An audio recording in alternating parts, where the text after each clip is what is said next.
its obligations.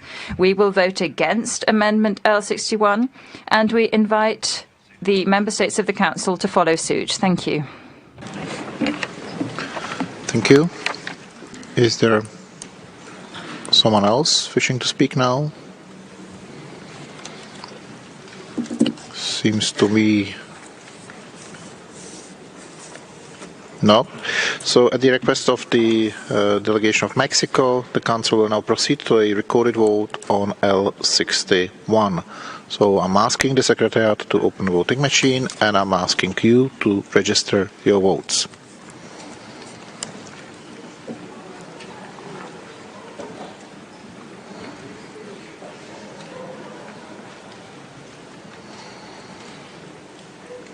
Please check if your votes are registered properly and reflected on the screen. And I'm asking the Secretariat to close the voting machine, and the voting is now closed. The results of the recorded votes are as follows: 14 in favor, 20 against, and 13 abstentions. Amendment L61 is therefore rejected. A copy of the results of the votes will shortly be posted on the extranet. And the Council will now proceed to take action on draft text L21 Rep 1 as orally revised and amended.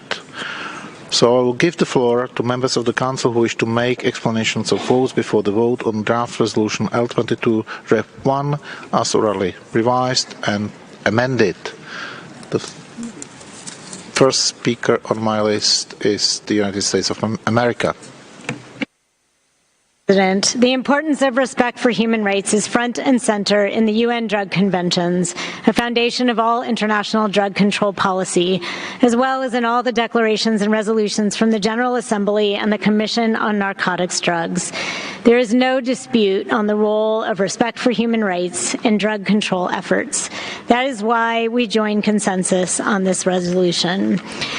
While we welcome identification of indigenous medicinal practices as aligning with the International Drug Control Framework, reference to the targets from the 2009 Political Declaration in PP3, which were identified in the last century in the 1998 UN Special Session on Drugs, do not reflect the latest international consensus, including measures adopted in the most recent UNGA Special Session on Drugs in 2016, which this resolution reaffirms in its entirety. The 2009 targets, which were selected to be highlighted by the 1998 UNGA Special Session, were never intended to reflect the full scope of international drug policy. The 2016 policy advocates for a comprehensive and balanced approach that places an equal emphasis on public health and law enforcement aspects of addressing and countering the world drug problem, a policy that appears to focus solely on law enforcement measures to the exclusion of human rights should not be reaffirmed, especially by this Council. In conclusion, I would also like to thank the core group for their very constructive engagement on this process. I thank you. Thank you. And let me now invite the delegation of the United Arab Emirates. Thank you, Mr. President. I deliver this statement on behalf of the GCC countries, namely the Kingdom of Bahrain, the United Arab Emirates, the State of Kuwait, the Sultanate of Oman, the State of Qatar, and the Kingdom of Saudi Arabia. The GCC countries would like to express their position vis-à-vis the decision entitled Contribution of the Human Rights Council with regard to the human rights implications of drug policy L22. We would like to thank Switzerland for being the main sponsor of this draft resolution. We would like to thank Switzerland for their efforts in bringing opinions closer together. Our countries focus on the policy of countering drugs because this is we would like in this context to highlight the importance of respecting diversity of opinions when it comes to dealing with drugs all over the world. Mr. President, our countries believe that it's important to protect and promote human rights when we are countering drugs. That's why our delegations have contributed constructively in the consultative meetings leading to this resolution. We have expressed our opinions during the consultations where we supported some consensual language in the resolution. However, we also expressed our reservation regarding some paragraphs and terminology in the draft resolution, namely the term in paragraph 17, which is not consensual. Draft resolutions are part of the CND mandate. The CND is the main entity mandated with drug policy in the United Nations. And here I refer to OP 10 and 11. Our group has also submitted an amendment to the L58 with adding a paragraph about the respect of the full sovereignty and regional integrity, independence of the countries and non-interference. Given that our amendments were not taken into account, we as a GCC group of countries would like to distance ourselves from the consensus pertaining to this resolution, and we delivered the present statement in order to clarify our position, and we would like to have our statement archived and documented in the final report of this session. Thank you, Mr. President.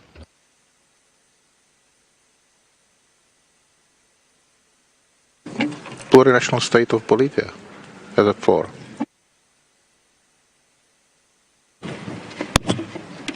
Gracias, señor. Thank you, President.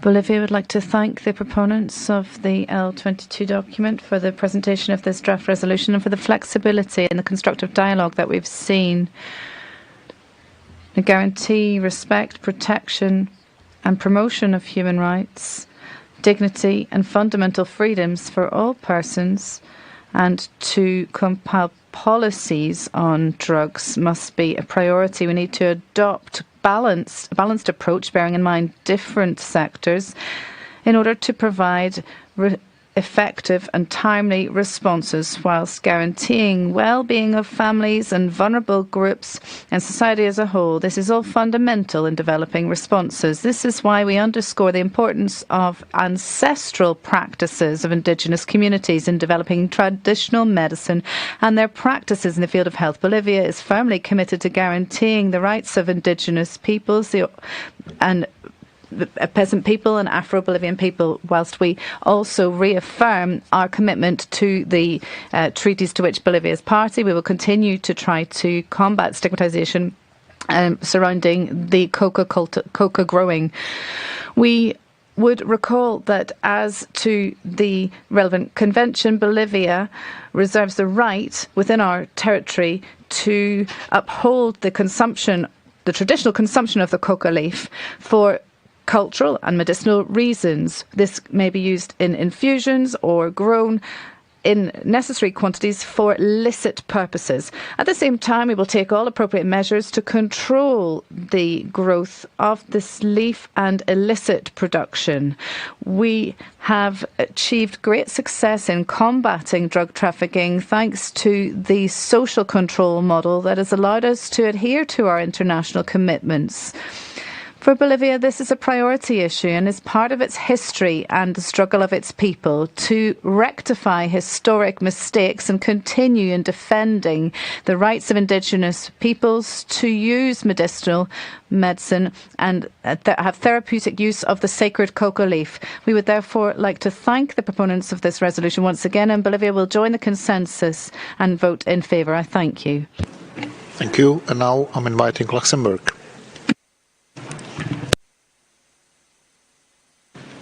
Thank you, Mr. President. The issues put before us in the present draft resolution are of fundamental importance. The text has at its core the willingness to promote human rights in international drug policies and to make a contribution from the Human Rights Council on this matter to the Commission on Narcotic Drugs, which is the main policy-making body for drug-related matters. We therefore regret amendments that dilute the key principles of human rights.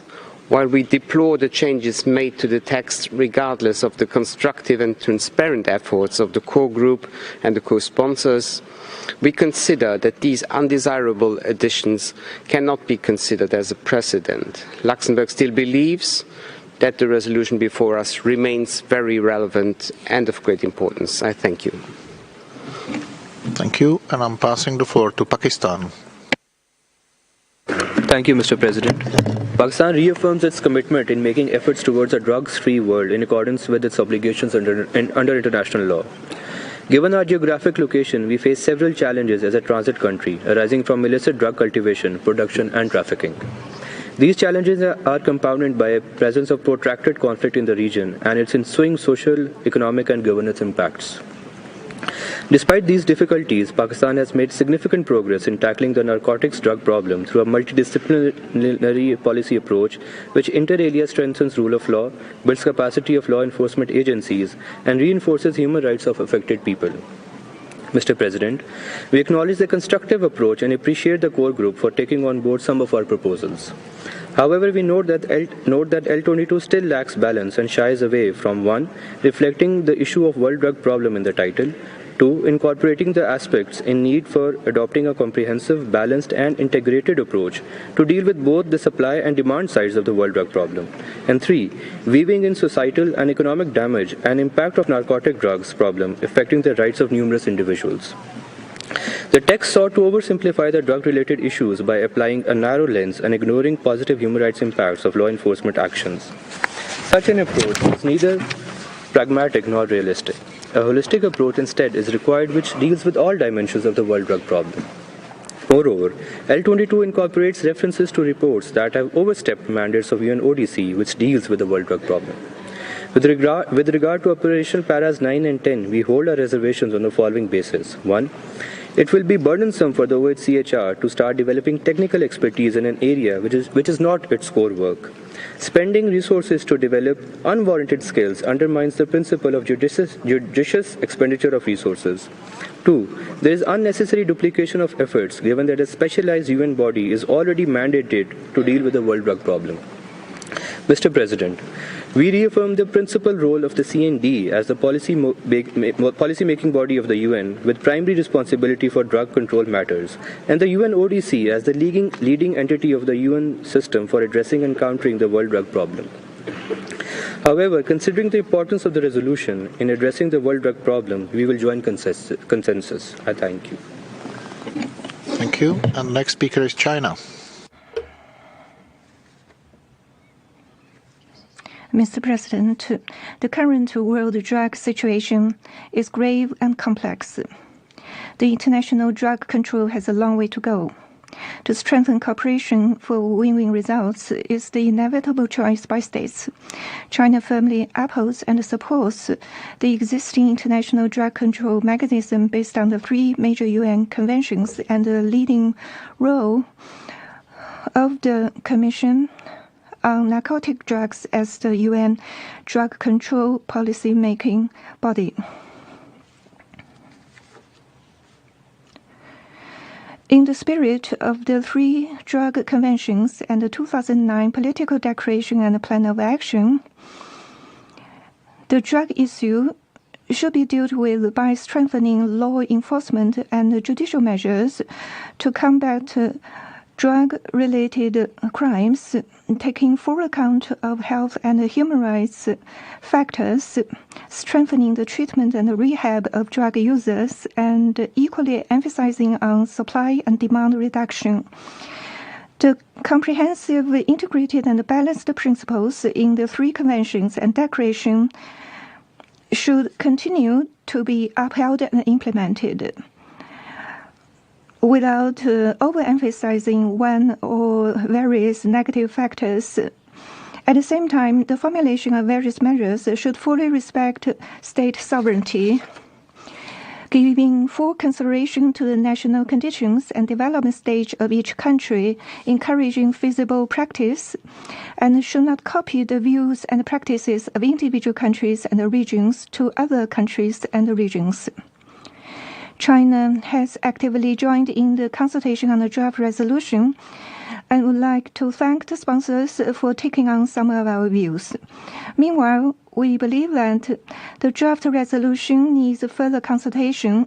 The content is unbalanced, including its failure to fully explain the drug threat and take a comprehensive view of drug issues.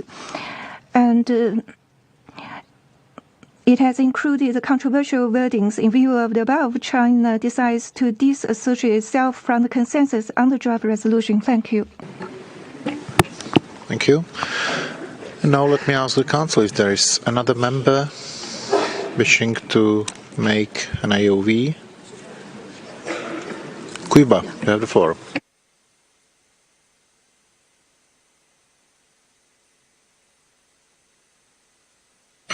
Gracias, señor. Thank you, President. President, Cuba reaffirms its national policy of zero tolerance on the production, consumption and trafficking of drugs. We reiterate our commitment to the international legal framework for drugs control that should continue in keeping with the 3 conventions of the United Nations on drugs, the Drugs Commission of the UN and the Board. We reiterate the leadership and guidance of the UN Office on Drugs and Crime and the cooperation across the UN system to tackle the global problem of drugs. President, we recognise the constructive and inclusive spirit of the co-sponsors of the draft resolution. As part of the negotiating process and right to the last moment, we're working hard to cater to different concerns in spite of the diverging views in the approach to the world drug problem.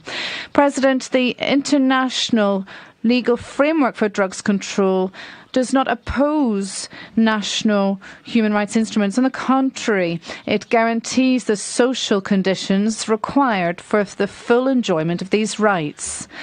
Now, although the global world drug problem needs to be addressed from various angles, we do not support politicising the issue by addressing it uniquely as a human rights issue. Therefore, President, to conclude, we reaffirm that the Commission on Drugs is the appropriate body of the United Nations to tackle this important issue. I thank you. Thank you. Is there another request for the floor?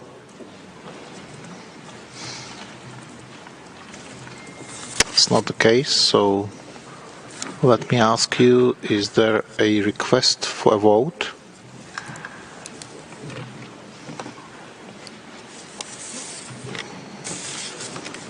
I see none.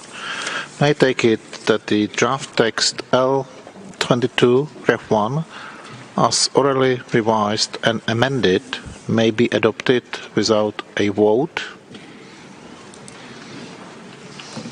It is so decided. Thank you. Vietnam.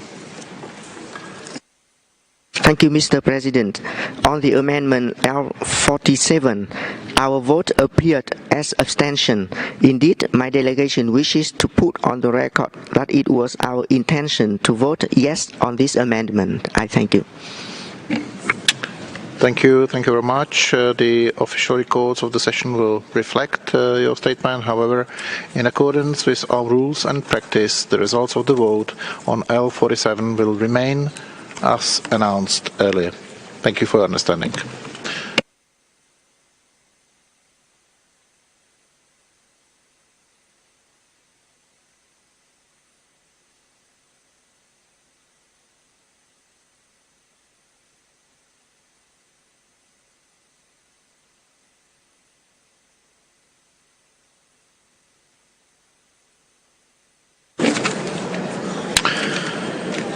Colleagues, we will continue with the draft proposal L23 entitled Birth Registration and the Right of Everyone to Recognition Everywhere as a Person Before the Law.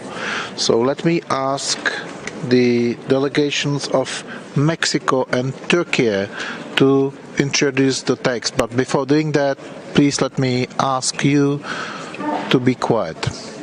Colleagues, please, we are already proceeding with further resolution. It's not really polite if you are going to disturb us. If you want to speak, please leave the room.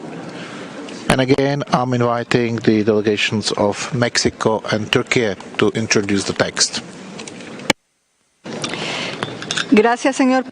Thank you, President. I have the honour to present, on behalf of Turkey and Mexico, the draft resolution L23 entitled Birth Registration and the Right of Everyone to Recognition Everywhere as a Person Before the Law.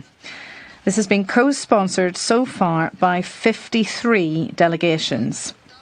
The draft resolution is a result of the efforts of the core group to find a balance in the opinions of all delegations.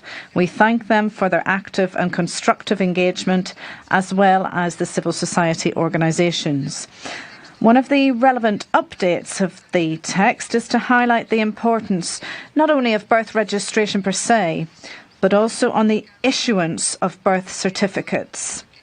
This is relevant since there are about 70 million children under the age of 5 who are registered worldwide, but who do not have proof of registration. Without a birth certificate, they face obstacles to the enjoyment of all the human rights and services to which they are entitled. The new draft has also included references to the general principles of the Convention on the Rights of the Child, including the best interests of the child and the right of children to preserve their identity. Now we would like to give the floor to Turkey to continue the presentation of the resolution. I thank you, Mr. President.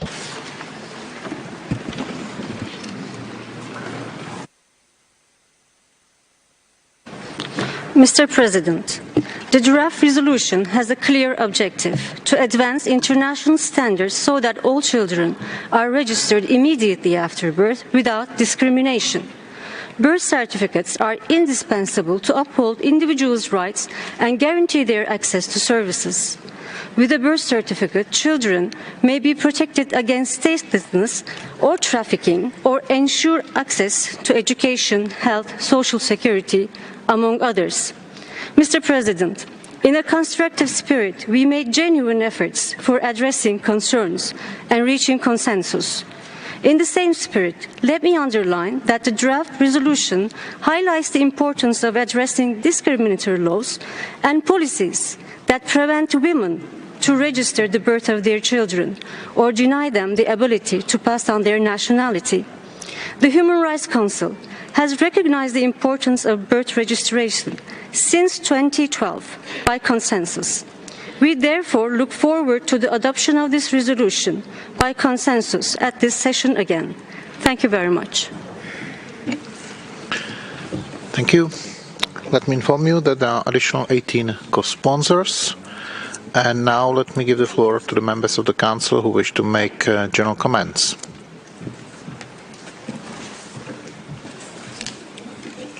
Finland. Thank you, Mr. President. I speak on behalf of the EU member states who are members of the Council. This statement has been agreed by the EU as a whole. We would like to thank Mexico and Turkey for once again presenting this important initiative to the Human Rights Council. The EU shares the views of the core group that ensuring timely birth registration and delivery of birth certificates without discrimination is a fundamental right as recognized by Article 24 of the ICCPR and Article 7 of the CRC. Birth registration facilitates access to essential services, provides important data for the planning of such services and ensures that each individual has an official expression of identity. Unfortunately, gender-based discrimination remains a serious barrier to birth registration, passing nationality to children, registering their birth, or changing nationality upon their parents' marriage or its dissolution. Birth certificates are a critical information tool for informing policy and for the provision of important data for the delivery of essential services. We commend the constructive approach of the core group and for their extensive outreach with all states through both informal negotiations and on a bilateral basis. EU member states who are members of the Council were pleased to support this text as initially presented by Mexico and Turkey. However, given the importance of the topic at hand, we will join consensus on the resolution as orally revised. Thank you. Thank you. And let me ask the Council, is there another member wishing to make a general comment?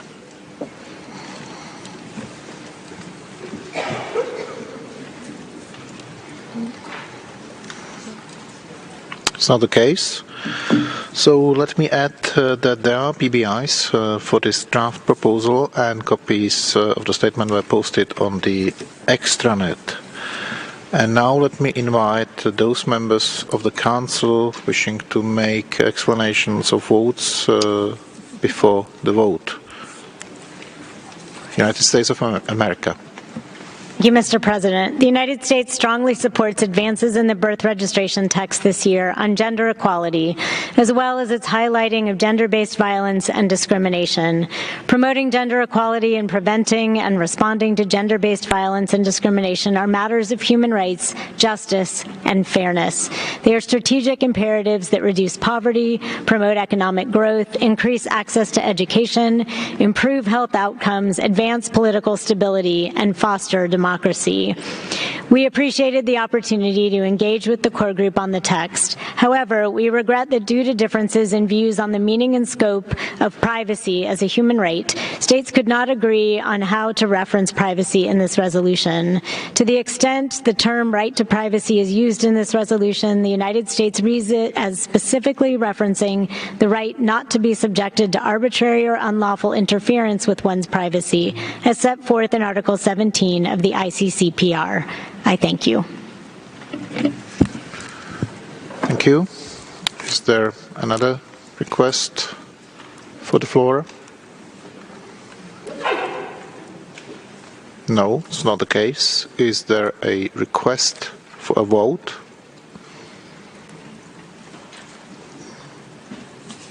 I see none. So, may I take it that the draft proposal L23, as orally revised, may be adopted without a vote? It is so decided. Thank you.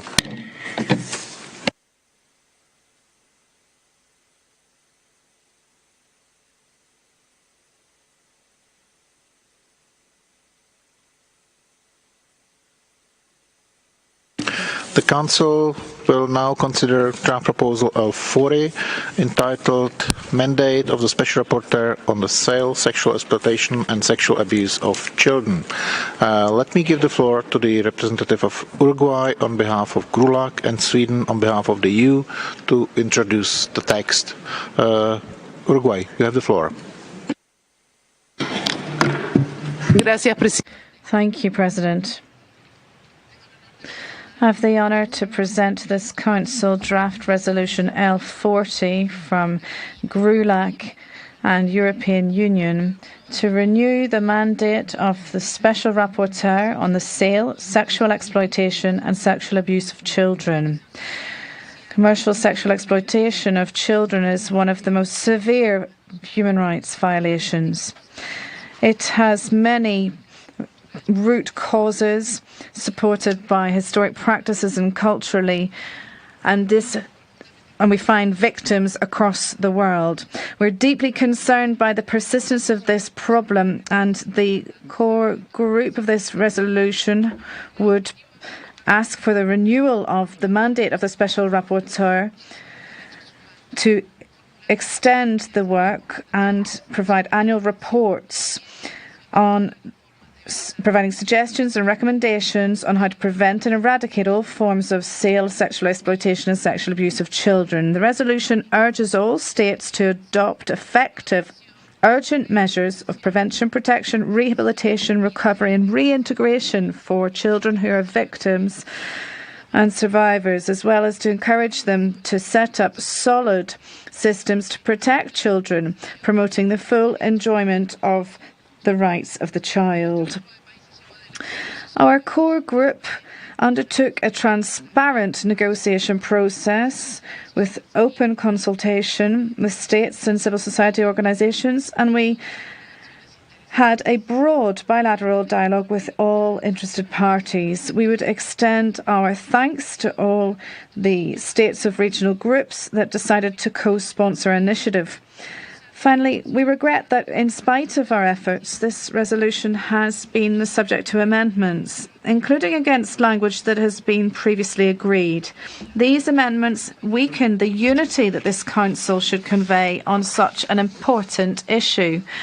We recognise that the negotiations undertaken these last few days allowed us to reduce the number of amendments and to achieve greater consensus. Finally, President, we would encourage all states to support the resolution as a whole and adoption with consensus as we've done in the past. I thank you. Thank you. Sweden, you have the floor.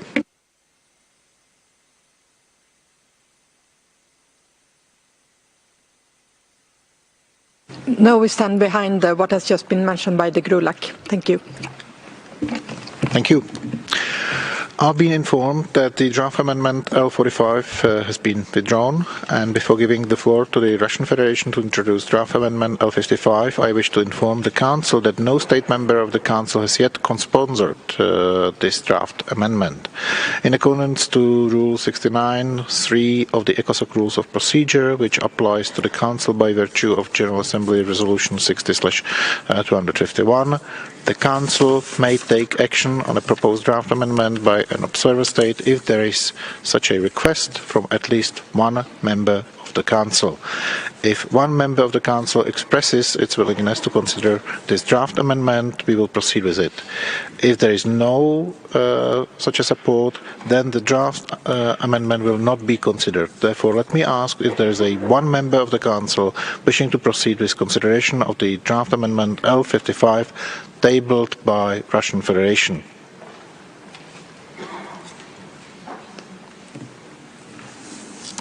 I see no nameplate raised, and then the Council will therefore not take action on draft amendment L55.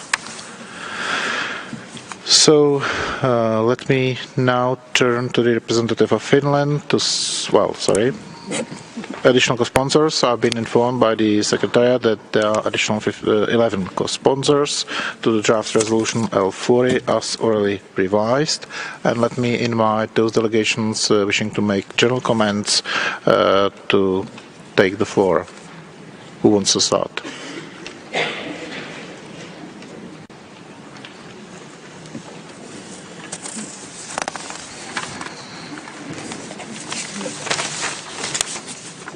So there's no request for the floor at this point.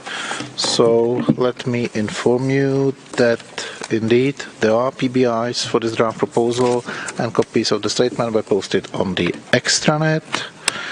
And now let me invite those members of the Council wishing to make their explanations of vote before the vote to take the floor. Is there a request for the floor at this point?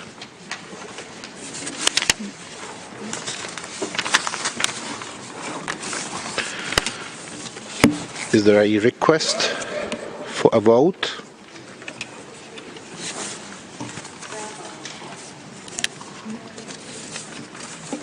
I see none. May I take it that the draft proposal L40 as orally revised may be adopted without a vote. It is so decided, and I thank you.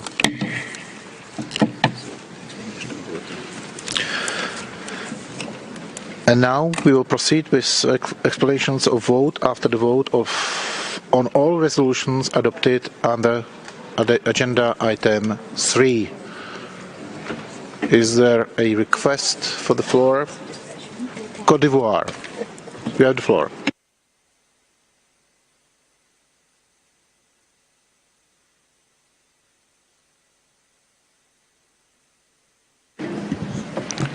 Merci, Monsieur le Président.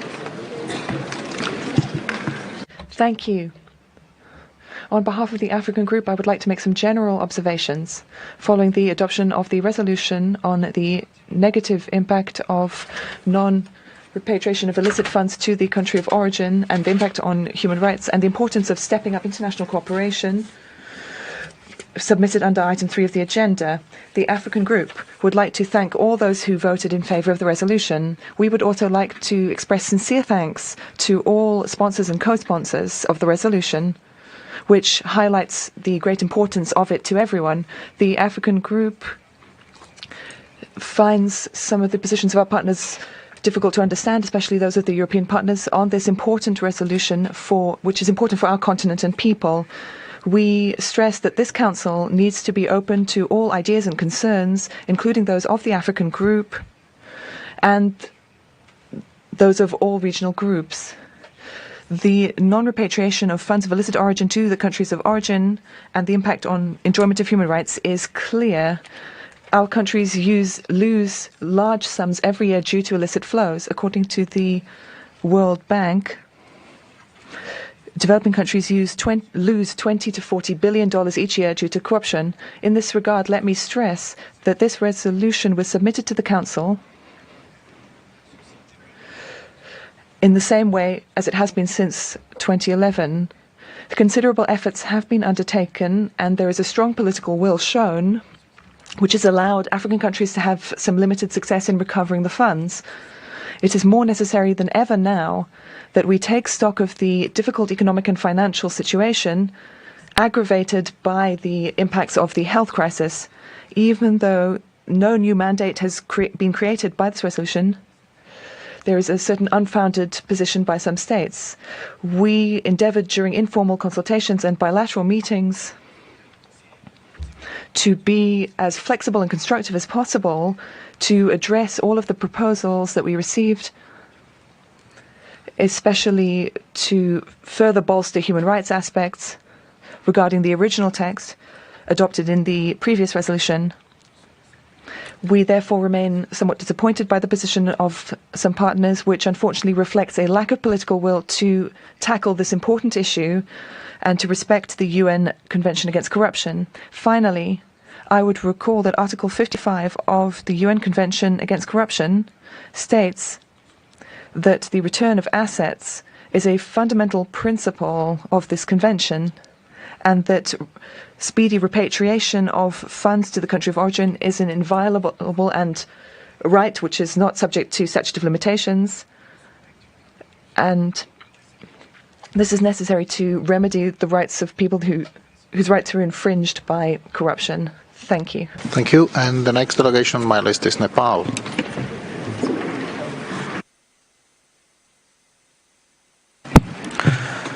Mr. President, my delegation appreciates the adoption of all resolutions under Agenda Item 3, most of them by consensus.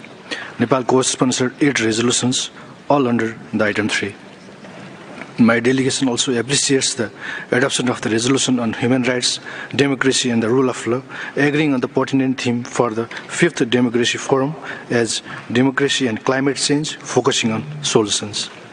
Climate change is a global challenge, and states should commit to accelerating climate action whilst adhering to the principle of common but differentiated responsibilities and respective capabilities. We believe that the upcoming forum would suggest on measures to combating the climate crisis and addressing vulnerabilities while respecting and promoting human rights, democracy and the rule of law. we are happy to note of the adoption of the resolution on the human rights to a clean, healthy, and sustainable environment after the historic adoption of the resolution by the UNGA recognizing the right to a clean, healthy, and sustainable environment. We reaffirm that each person should have the right to live in a healthy and clean environment. The consensual adoption of the resolution commemorating 75th anniversary of the UNHCR and 30th anniversary of the VDVA reflects states' commitment for the universal promotion and protection of human rights as guided by these milestone documents. Mr. President, states should be accountable not only for the public services delivery as outlined in the SDGs, but also effectively working to secure and preserve the fundamental human rights and dignity of all people in all contexts. The consensual adoption of the resolutions on promotion and protection of human rights and the implementation of the 2030 Agenda for Sustainable Development and promoting human rights and the Sustainable Development Goals through transparent, accountable, and efficient public service delivery are encouraging towards this end. Mr. President, while we all concur to the fact that human rights are universal, we should strive to reach consensus on the human rights resolution to ensure that all rights are equally respected, promoted, and protected. States should therefore adopt a constructive approach, upholding genuine dialogue and cooperation in their negotiations and avoid politicization of human rights issues. I thank you, Mr. President. Thank you. And the next speaker is Maurice.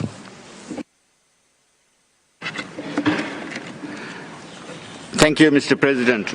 I'm taking the floor to provide an explanation on the resolution L15 titled Mental Health and Human Rights. We commend the efforts of the main sponsors and support the overall objectives of this resolution. The government of Maldives strongly believes in the importance of the provision of mental health services to everyone. However, we would like to highlight that the Maldives is not a party to the World Health Organization's Quality Rights Initiative referred in the text, and therefore we disassociate from paragraphs that mention this particular initiative. Furthermore, we would like this explanation to be reflected in the HRC Council report. I thank you. I thank you. And now I'm inviting United States of America. Thank you, Mr. President. The United States is proud to engage robustly at the Human Rights Council to help defend, protect, and promote respect for human rights and fundamental freedoms globally. We support the majority of the resolutions tabled in HRC 52. In particular, we strongly support numerous texts under Agenda Item 3, which promote respect for human rights and fundamental freedoms. We would like to take this opportunity to provide important points of clarification related to resolutions adopted under Item 3 and subsequent agenda items. For further points of clarification, we refer you to the full version of our statement, which will be posted on the website of the U.S. Mission in Geneva at the end of the session and included in the digest of U.S. Practice in International Law. We note that HRC resolutions do not change the current state of conventional or customary international law and do not create rights or obligations under international law. The United States understands that any reaffirmation of prior instruments in resolutions applies only to those states that affirmed them initially. The United States supports the achievement of the Sustainable Development Goals and full implementation of the 2030 Agenda. We note that the 2030 Agenda is a non-binding document that does not create rights or obligations under international law. The right to development does not have an agreed international meaning. Therefore, we continue to oppose references to this as a right. The United States is not a party to the International Covenant on Economic, Social, and Cultural Rights. While the United States, as a signatory, supports policies to advance respect for the economic, social, and cultural rights both domestically and in our foreign policy, the rights contained in the covenant are not justiciable in U.S. courts. Thank you. Thank you. And the next on my list is the United Kingdom of Great Britain and Northern Ireland. Thank you, Mr. President. I want to take this opportunity to set out the United Kingdom's position on resolutions relating to economic, social and cultural rights. The UK continues to recognise these rights as defined in the International Covenant on Economic, Social and Cultural Rights, and we remain committed to fulfilling our obligations under the Covenant. The UK notes that each state's obligation under the Covenant is to take steps to the maximum of its available resources with a view to progressively realising the full realisation of ESC rights. The UK interprets language in resolutions calling on states to fulfil ESC rights in that light. The UK continues to give effect to the Covenant through a combination of legislation and administrative measures. The Covenant is not, however, incorporated into domestic law, and Article 2 of the Covenant does not require state parties to do so. The UK considers this fulfills the UK's obligations under Article 2, paragraph 1. The UK also reiterates its position that Article 2 does not require that state parties make ESC rights justiciable. The UK considers international cooperation to be an essential element of its external relations and is fully committed to international cooperation in the variety of its forms. At the same time, the UK stresses that the primary responsibility for the promotion and protection of human rights lies with the state. International cooperation must be viewed in conjunction with the efforts of states and as a support to those efforts. It should neither substitute national efforts in promoting and protecting human rights, nor be a condition for guaranteeing human rights. The UK nonetheless supports resolutions relating to economic, social and cultural rights and is glad to join consensus on these resolutions. Thank you. Thank you. And the last speaker on my list, at least for the time being, is Chile. Gracias, señor presidente. Gracias, señor. Thank you, President. Chile voted in favour of Resolution L18 on the negative impact of unilateral coercive measures in the enjoyment of human rights presented by Azerbaijan on behalf of the movement of non-aligned countries. We understand that UCMs are a mechanism that it does not come under the principles of the UN Charter and the governing of relationships between states. Chile understands that these measures can have a negative repercussion on the enjoyment of human rights and on free trade and cooperation between states, threatening the achievement of the SDGs. Often, these measures have a disproportionate effect on the most vulnerable groups and can trigger serious humanitarian consequences. President, multilateralism, peaceful dispute settlement and constructive dialogue between states are the guiding principles of the Chilean foreign policy. Under these precepts, our country approves the adoption of this resolution. However, our joining this initiative should not be interpreted as any support to regimes of government or those who are responsible for serious human rights violations which have been subject to UCMs. In this regard, we would like to reiterate our call that the discussion on UCMs and their impact on human rights remain impartial and objective. And we express our categorical rejection for any political use of this resolution. The spirit should be strictly focused on the protection of human rights of the persons who are affected by these UCMs. I thank you. Thank you. Colleagues, we've exhausted my list of speakers and we've finished our deliberations on item 3 resolution. So we will now move to the item 4. And the Council will now consider the draft proposal L3 entitled Situation of Human Rights in the Islamic Republic of Iran. And I would like to give the floor to the representative of Iceland to introduce the draft texts. You have the floor.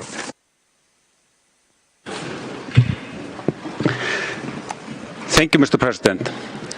I have the honor to present draft resolution L3 on behalf of the core group of Moldova, North Macedonia, the United Kingdom and Iceland.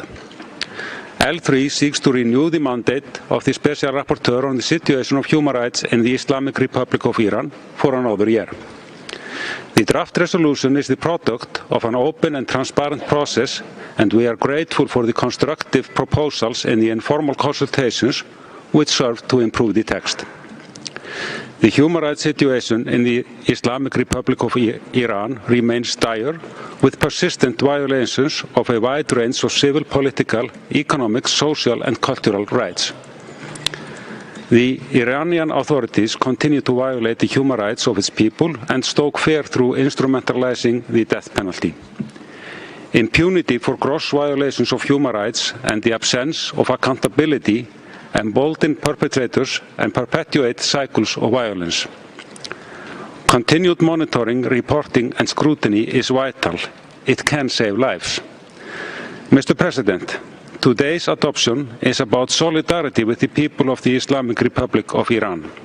It is about demonstrating that the Council stands with all those who wish to simply enjoy their human rights and fundamental freedoms without fear of reprisal or repression.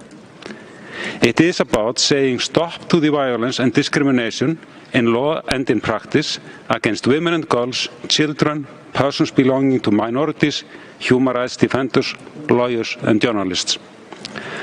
Mr. President, I call on all members of the Council to support the resolution today and, if a vote is called, to vote in favour.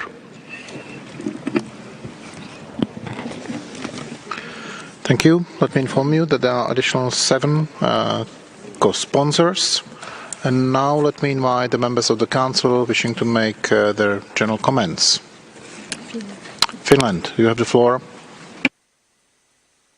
Mr. President, I have the honor to speak on behalf of the EU member states that are members of the Human Rights Council. This general comment has been agreed by the EU as a whole. The European Union firmly supports the renewal of the mandate of the Special Rapporteur on the situation of human rights in Iran and thanks him for his report that sheds light into the deteriorating situation in the Islamic Republic of Iran.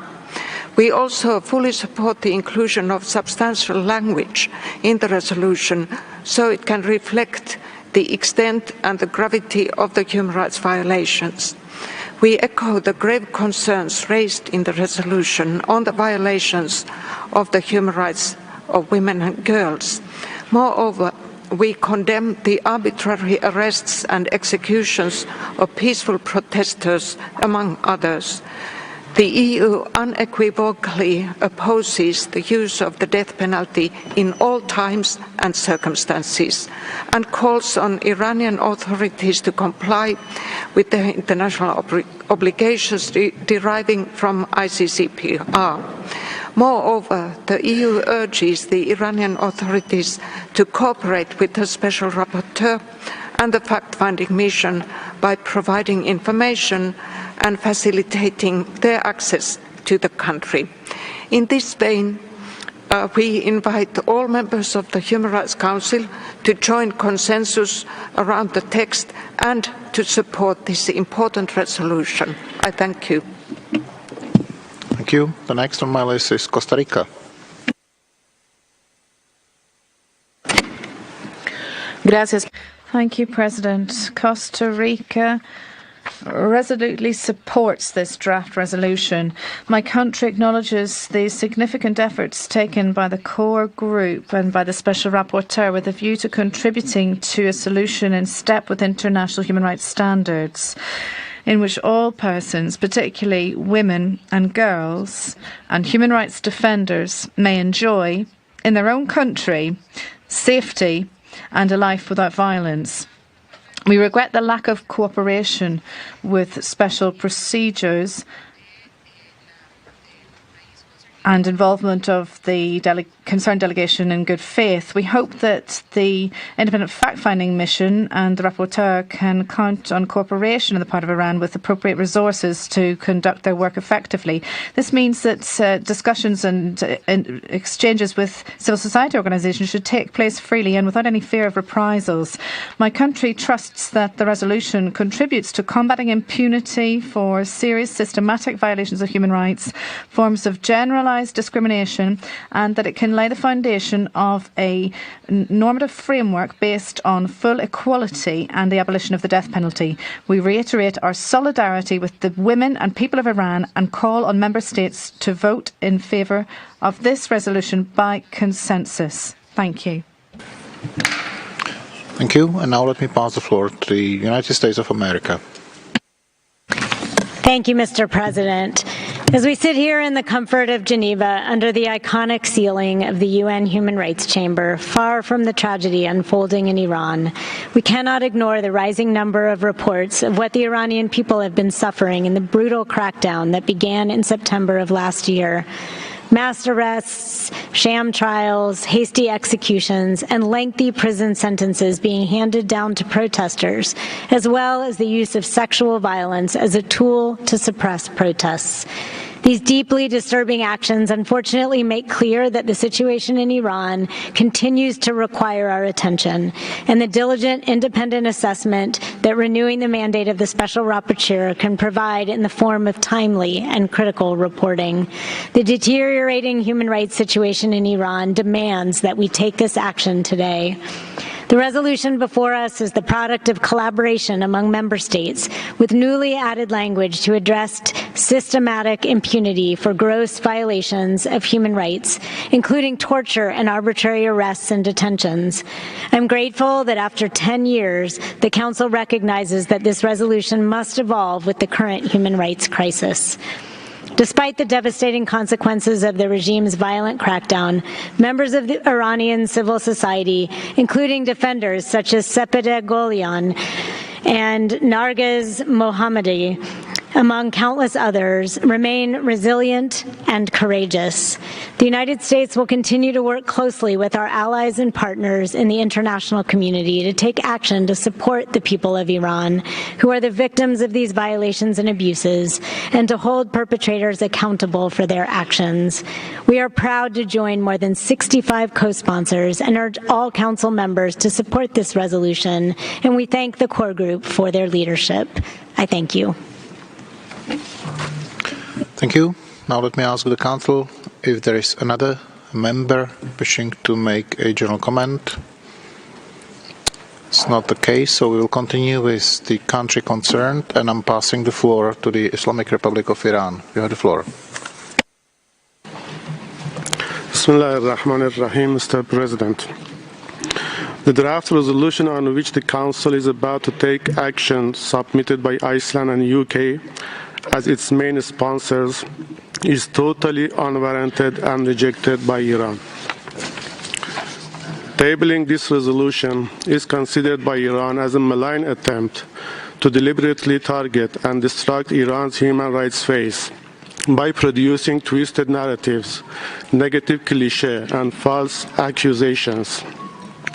This resolution and its mandate deliberately ignores the human rights achievements of the Islamic Republic of Iran and name and shame my country with the aim to divert attentions from the violations of the rights of Iranians and crimes against humanity committed by the sponsors of this resolution through imposing nationwide unilateral coercive measures against my people.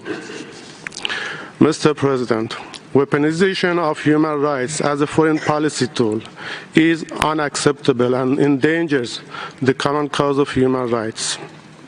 This approach neither contributes to the protection and promotion of human rights, nor is it compatible with the realities on the ground and the history and background of the Iranian culture and civilization. Islamic Republic of Iran earnestly believes in the imperative of respect for and promotion of human rights. Our achievements in the field of human rights in the past 4 decades bears testimony to Iran's seriousness towards respecting, protecting, and fulfillment of human rights. In this line, we have continued our cooperation with human rights mechanisms, in particular with the UPR Working Group. We have responded to more than 60% of the communications of the special procedures. We have distributed 35 explanatory reports in Geneva since September 22, on the developments after the death of Ms. Mahsa Amini. We have also established a close contact with the UN High Commissioner Office. But all of these efforts and Iran's achievements are lost among the maximum pressure policy and media manipulation of the sponsors of this resolution. Mr. President, members of the Human Rights Council now are at a sensitive crossroad. They should decide whether to continue to vote in favor of politically motivated resolution or to vote against it to support the Iranian nation in the glory path that they have selected towards independence, dignity, and success. We hope the latter would be the choice today. I thank you, Mr. President. Thank you. Now let me inform the Council that there are PBIs for this draft proposal and copies of the statement were posted on the extranet. Now let me invite members of the Council wishing to make explanations of votes before the vote. And let me pass the floor, before passing the floor to Germany. I would like to inform the Council that Germany and Luxembourg have withdrawn co-sponsorship of this draft resolution as reflected in e-delegate and can therefore intervene on this resolution. Germany, you have the floor. We fully align ourselves with the statement of the European Union and firmly support the renewal of the mandate of the Special Rapporteur on the situation of human rights in Iran. Germany continues to be deeply concerned about the human rights situation in Iran. Consistent and grave human rights violations by the Iranian authorities severely affect Iranians, women and members of minority groups in particular. As restrictions of freedom of information and expression and widespread policy of arbitration detention, torture and other inhumane treatment continue, the need for independent, transparent and impartial reporting in the human rights situation in Iran remains unchanged. We will therefore vote in favor of the resolution and urge other Council members to do the same. I thank you. Thank you. And now let me invite Pakistan. Thank you, Mr. President. Pakistan reaffirms its support to the mandate of the Human Rights Council to promote universal respect for basic human rights. In achieving this objective, the Council must adhere to the principles of impartiality, objectivity, universality, transparency, and non-selectivity as enshrined in the UN General Assembly Resolution 60/251. During negotiations on draft resolution L3, Pakistan re-emphasized the need for dialogue with the country concerned. We also emphasize that the Council's engagement with sovereign states should adhere to the purposes and principles of the UN Charter and the IB package. Mr. President, originally established in 2011, the mandate has hardly made any contribution to augmenting Iran's efforts and providing technical advice in upholding its human rights obligations. L3 is yet another manifestation of politically driven multiplicity of mandates. The huge financial implications of such mandates undermine the principle of transparency, create conflict of interest, and undercut judicious distribution of resources, especially in times of financial crunch. States bear the primary responsibility to promote and protect basic rights of their citizens. They are best situated to identify and address human rights challenges. The global human rights agenda is best served by consent of and consultation with the concerned country when dealing with affairs which fall exclusively within their sovereign jurisdictions. We are confident that the Islamic Republic of Iran would continue its efforts to promote respect for realization and enjoyment of basic human rights and needs of its people. As L3 does not meet the benchmarks that we have outlined, and the fact that it does not enjoy the consent of country concerned, Pakistan's call for a vote and will vote against it. Thank you. Thank you. And now let me invite Luxembourg. Merci, Monsieur. Thank you, President. Luxembourg joins the general comment made on behalf of the European Union. My delegation would like to thank Iceland, North Macedonia, and the UK, and the other sponsors for the resolution before us. We fully support the renewal of the SR's mandate regarding the human rights situation in the Islamic Republic of Iran for a further year. The severity and extent of human rights violations in Iran, which particularly target women and girls, human rights defenders, and members of minorities, cannot be disputed.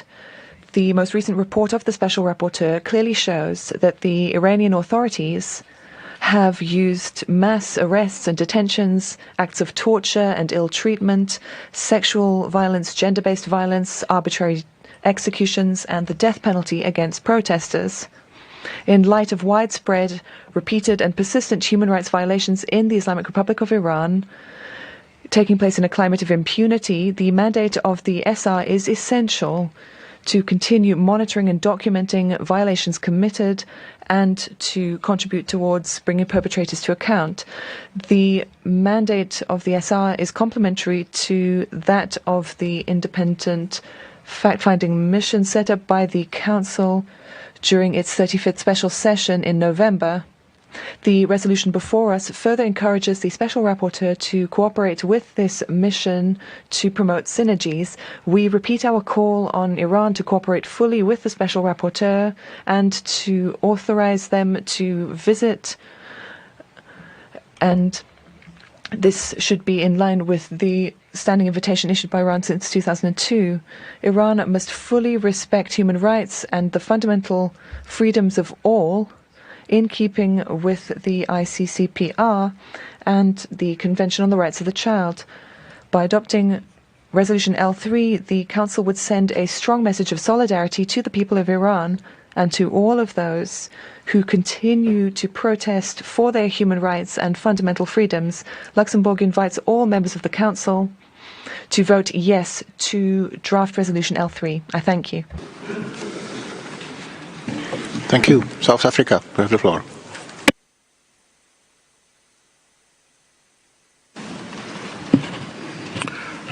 Thank you, Mr. President. As a democracy, South Africa owes its very being, in no small measure, to the brave struggles of South African women, many of whom paid the ultimate price so that we could be free. As such, all human rights which encompass the core values of gender equality, empowerment, and the advancement of women take a pride of place in our founding constitution. Accordingly, my delegation takes note of the report of the Special Rapporteur on the human rights situation in Iran and acknowledges the challenges. Would like to encourage Iran to continue its ongoing engagement with the Office of the High Commissioner for Human Rights. We similarly wish to encourage Iran to enhance its cooperation with the mechanism of the Council, as we urge the Council to pursue avenues for constructive dialogue on human rights with Iran. As such, South Africa is concerned that the draft resolution before us, which should simply focus on the technical renewal of the mandate of the Special Rapporteur, has become mired in geopolitics. In so doing, it may regrettably serve to use human rights to advance other objectives, which could impact negatively on the Council's ability to remain true to its mandate. The wisdom of the High Commissioner at the commencement of this 52nd session is instructive in this regard, and I quote, "The Council has to rise above the fray and use human rights not as a weapon in the context of geopolitical strife, but to overcome our differences through solidarity and genuine dialogue, working across geopolitical divides with a clear vision to advance the needs of every country and the rights of all." Close quote. It is for this reason that South Africa will vote to abstain. I thank you. Thank you. And now let me invite the delegation of China.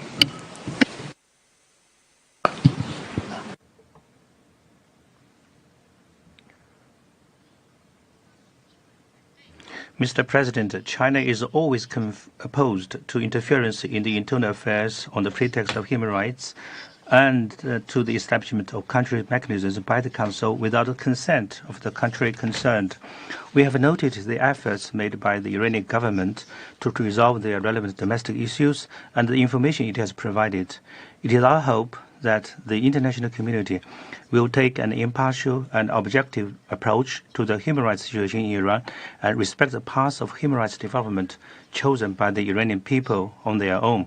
Draft Resolution L3 ignores the efforts and achievements made by Iranian government, and it ignores the fact that unilateral coercive measures imposed by some countries on Iran have seriously undermined the human rights of Iranian people. Despite strong opposition of the country concerned, the draft resolution insists on renewing the mandate of relevant country mandate, thus interfering in the internal affairs of Iran on the pretext of human rights, which is typical of politicization and double standards. China is seriously concerned that some of the sponsors of the resolution have serious human rights violation problems at home while imposing arbitrary UCMs and carrying out illegal military interventions abroad, interfering in the internal affairs of other countries and seriously violating the human rights of their people. These sponsors should address their own human rights problems, stop unilateral coercive measures and illegal military interventions, instead of using human rights as a political tool to attack other countries. In view of the foregoing, the Chinese delegation will vote against draft resolution L3 and calls on other members of the Council to do the same. Thank you, Mr. President. Thank you. And now let me invite the delegation of Cuba. You have the floor. Gracias, señor presidente. Thank you, Mr. President. Cuba reiterates its opposition to country-specific items that do not have the consent of the concerned state and that aim to target developing nations, bearing in mind political and geostrategic goals. As we've said in the past, only through constructive dialogue and cooperation can the Council be effective in the promotion and protection of all human rights. If there were truly genuine interest to improve the human rights situation in Iran, it would begin by condemning the UCMs imposed against this country. Their irrefutable impact on the enjoyment of the human rights on the people that are subjected to these measures cannot be ignored. Unfortunately, the draft before us does not mention this issue at all. President, establishing country-specific measures undermines the spirit of cooperation that should dominate this Council, and it only promotes confrontation and interference in the sovereign affairs of the countries concerned. For these reasons, Cuba cannot support draft resolution L3 and will vote against. I thank you. Thank you. Since I've exhausted my list of speakers, let me ask the Council if there is another request for the floor. At the moment, it's not the case. So at the request of the delegation of Pakistan, the Council will now proceed to a recorded vote on draft proposal L3. I now ask the Secretariat to open the voting machine, and I ask the delegations to register their votes.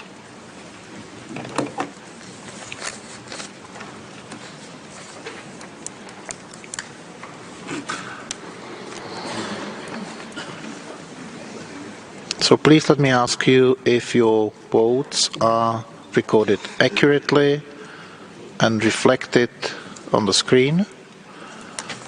And if that is the case, I'm asking the Secretariat to close the voting machine, and the voting is now closed. The results of the recorded votes are as follows: 23 in favor, 8 against, 16 abstentions. Draft proposal L3 is therefore adopted. Copies of the results of the votes will shortly be uploaded on the extranet, and we will continue now with the draft proposal L9, entitled Situation of Human Rights in the Democratic People's Republic of Korea. And let me pass the floor to Sweden, introducing the text on behalf of the European Union. Sweden, you have the floor. I have the honor to introduce on behalf of the European Union the draft resolution L9 entitled Situation of Human Rights in the Democratic People's Republic of Korea. The EU would like to thank all co-sponsors and delegations for their contributions and for their support. The EU has been at the forefront of bringing the human rights situation in the DPRK to the attention of the Human Rights Council for 19 years.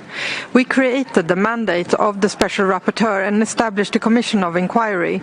We have led efforts to contribute to accountability for human rights violations, notably through the work of the accountability team of the OHCHR in Seoul. 10 years after the establishment of the Commission and 9 years after its landmark report, we remain deeply concerned by the human rights situation in the DPRK, with ongoing, systematic, widespread and gross human rights violations, some of which may amount to crimes against humanity. Women and girls continue to be at particular risk of human rights violations, as highlighted by the Special Rapporteur. The need for accountability was reflected in the oral update of the High Commissioner. It is our common responsibility to ensure that the appalling human rights situation in the DPRK continues to be addressed decisively. We regret that the DPRK has not followed the recommendations of the previous resolutions. The draft resolution before us aims to address the most pertinent human rights issues in the DPRK. It highlights that the government has tightened restrictions on civil and political rights, ostensibly justifying it as COVID-19 prevention measures, as well as the government's divergence of resources into pursuing nuclear and ballistic missiles over the welfare of its people and their access to food. Furthermore, the draft includes the extension of the mandate of the Special Rapporteur by 1 year and a decision to continue to strengthen, for a period of 2 years, the capacity of the OHCHR, including its field-based structure in Seoul. It requests that the High Commissioner provides an oral update to the Human Rights Council at its 55th session and submits a full report on the implementation of the recommendations to the Human Rights Council at its 58th session.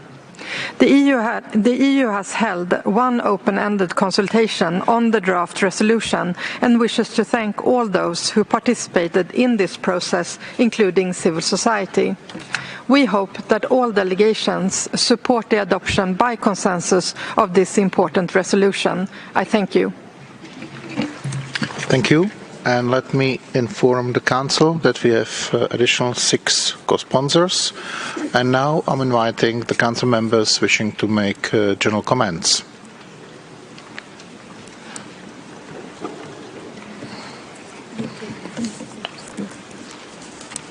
The United Kingdom. Thank you very much, Mr. President. And let me begin by thanking the main sponsors of this initiative for their constructive efforts on what is a critical resolution detailing what is a dire human rights situation in the DPRK. We continue to support the vital mandate of the Special Rapporteur in continuing to shine a spotlight on the systematic and widespread human rights violations by the DPRK. As the latest report from the Office of the High Commissioner has painfully detailed, and in the words of the High Commissioner himself, forced repatriations, state-sponsored abductions and enforced disappearances demand action. Widespread and systematic sexual and gender-based violence must end, which is why we support this text as presented to this Council today.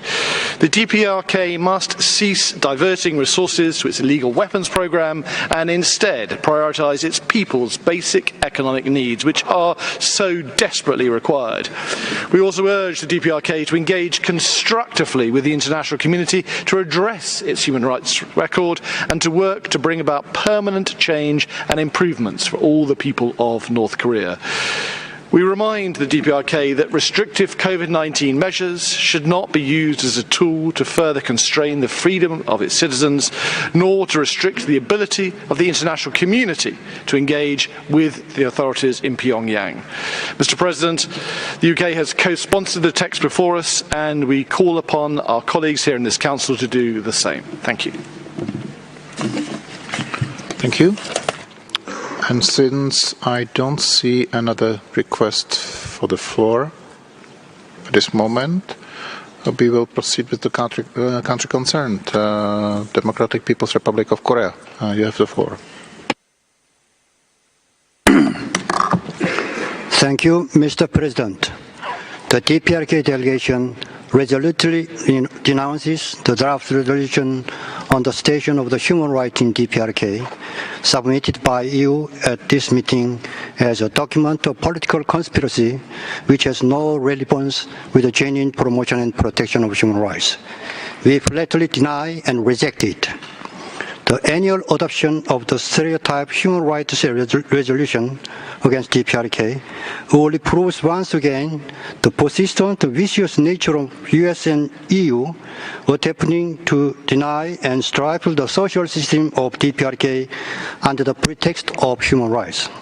The draft resolution brought up again by EU is no more than plot-ridden document which deserves no consideration at all, as it is stuffed with the lies and fabrications invented to make a living by those human scums who had committed crimes against the homeland and fled, abandoning their own parents and family.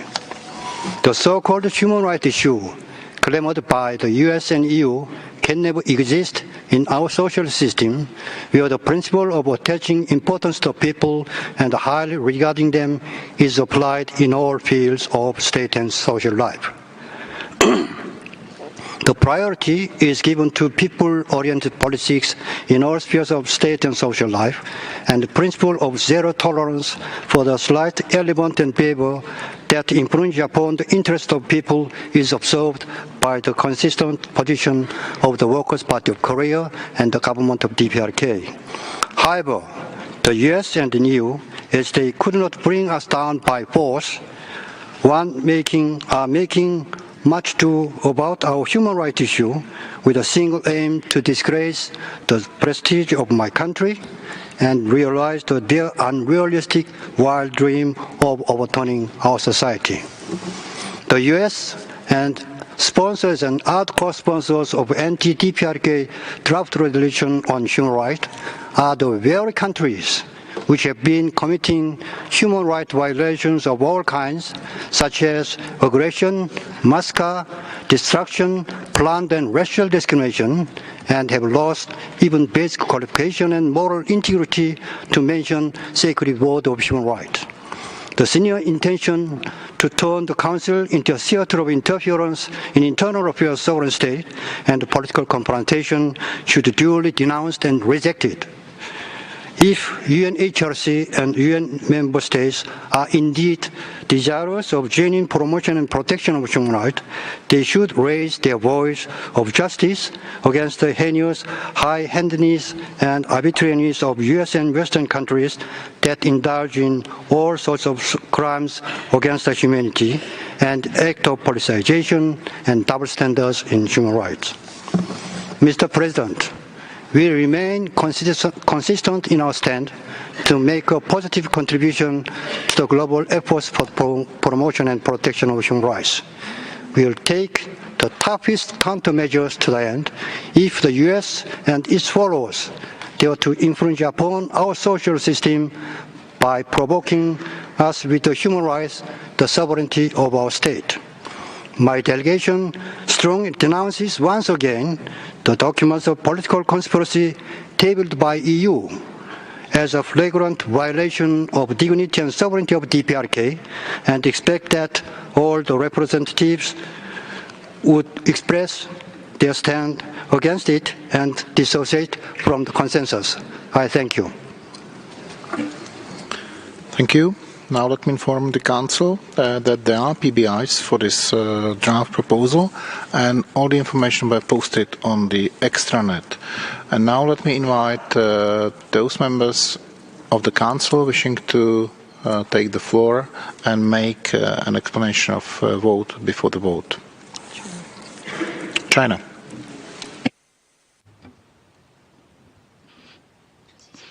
Mr. President, in recent years, DPRK works hard to improve people's living standard, maintain social equity, develop health and healthcare, protect the rights of children, women, people with disabilities, and has scored positive progress in promoting and protecting human rights.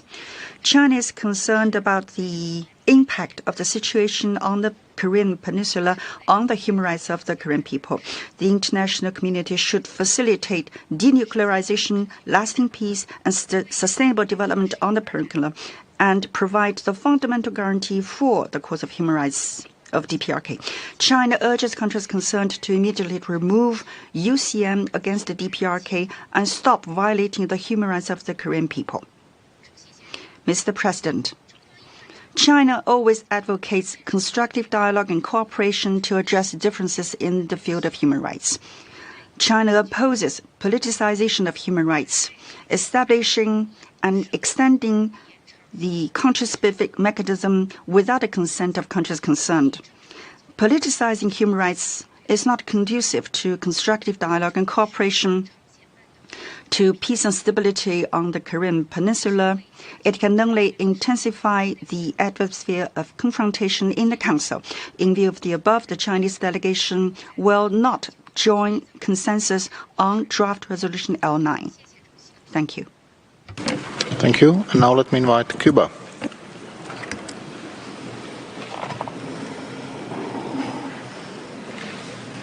Gracias, Presidente.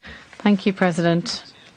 President, Cuba is against the imposition of selective and politically motivated resolutions and mandates, such as the case that we have before us against the DPRK. This kind of resolution imposed against the will of the country concerned do not contribute to the protection of human rights, and indeed close the door to dialogue and cooperation which should prevail in this Council. Furthermore, it has demonstrated its inefficiency when it comes to the time and resources of the Council. Respectful cooperation amongst all countries and the basis of the principles of the UN Charter are the appropriate path for the promotion and protection of human rights. A non-discriminatory mechanism, such as the UPR, is the appropriate forum for addressing human rights in all countries on an equal footing. President, the opposition to this selective and politicised mandate does not prejudice any pending issues mentioned in the preambular paragraph 19 in the draft resolution, which requires a fair, honourable solution with the agreement of all the interested parties. Finally, Mr. President, Cuba reiterates that it cannot endorse this draft resolution and therefore does not join the consensus for the draft resolution, and we would like this position to be duly noted. Thank you. Thank you. And since I don't have another request, Eritrea, I see.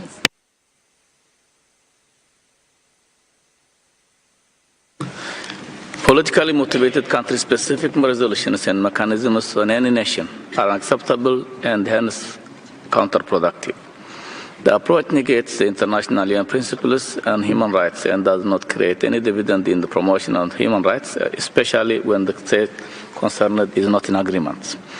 As in another case, this does not emanate from any political alliance, partiality, or abhorrence, and even political stance. The underlying driving force is respect for the ideals of human rights, on which we all have shared and collective responsibility, as well as maintaining the sanctity of the international human rights architecture.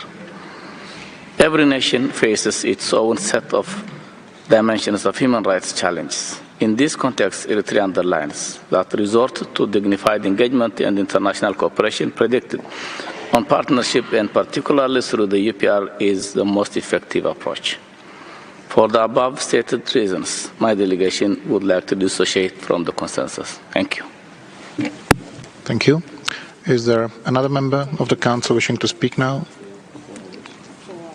It's not the case, so let me ask the Council if there is a request for a vote.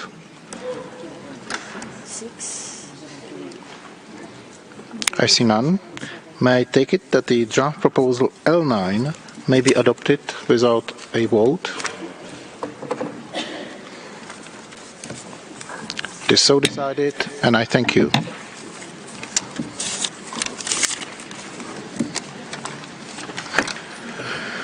Now we will continue with the draft proposal L14, entitled Situation of Human Rights in Belarus in the run-up to the 2020 presidential elections and its aftermath. Sweden is going to introduce the text on behalf of the European Union. Sweden, you have the floor. On behalf of the European Union, I have the honor to present to this Council a draft resolution L14 entitled Situation of Human Rights in Belarus in the run-up to the 2020 presidential election and in its aftermath. We deeply regret that after 2 years since the Council established this resolution, the human rights situation continued to deteriorate in Belarus. The High Commissioner last week spoke about systematic, widespread and gross human rights violations being committed. This confirms the importance of the continued independent monitoring and examination of the ongoing human rights violations in order to contribute to accountability for perpetrators. In the past year, the number of arbitrary detentions and arrests of peaceful protesters reached an unprecedented scale. Belarus currently holds over 1,462 political prisoners, including children, and continues with the mass eradication of independent media and civil society organizations, and with politically motivated repressions. We are shocked by the widespread and systematic excessive use of force, torture and other cruel, inhuman or degrading treatment by the Belarusian authorities against peaceful protesters and persons detained. Detainees are deprived of their right to fair trial, instead being sentenced to politically motivated, harsh and lengthy prison terms. We are also concerned about the over 100 documented cases of sexual and gender-based violence against detainees. Consequently, thousands of people have already been forced to flee the country to avoid prosecution. To this date, Belarus has completely failed to conduct effective investigations into those violations and to bring justice for victims. Such a lack of independence of judiciary and denial of due process and fair trial guarantees are unacceptable. Belarus' withdrawal from the individual complaints procedure under the optional protocol of the ICCPR has been another blow to justice. Given the scale and severity of the human rights violations committed in Belarus, total lack of accountability, and in the light of another election coming up next year, it is indispensable that the Council continues its scrutiny. We would like to express our gratitude to all delegations that have engaged in the negotiation process and participated in the open, transparent and inclusive consultations conducted on the draft text of the resolution. With this, we call upon all members of this Council to support the adoption of the resolution. I thank you. Thank you. And now let me inform the Council that we have additional 7 co-sponsors. And now I would like to invite those members of the Council wishing to take the floor during the general comments segment. So is there... yeah, France, I see you.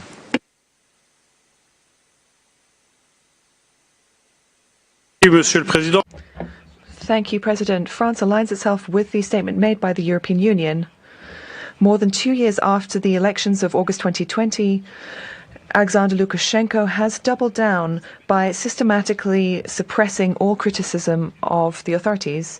The government have recourse inter alia to arbitrary detention, torture, and inhuman and degrading treatment, especially against political prisoners. The increase of their number to more than 1,400 is very worrying. France calls for their immediate and unconditional release.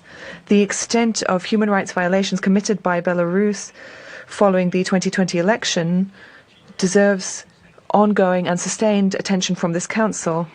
This monitoring is ever more necessary given that Belarus has withdrawn from the optional protocol to the International Covenant on Civil and Political Rights, which is a new setback for protection of human rights in this country. France reiterates its condemnation of President Lukashenko's complicity in the war of aggression by Russia against Ukraine, which has been ongoing for more than a year. In this context, the recent agreement between Russia and Belarus is a further blow to international peace and security and is a threat to Europe and the world.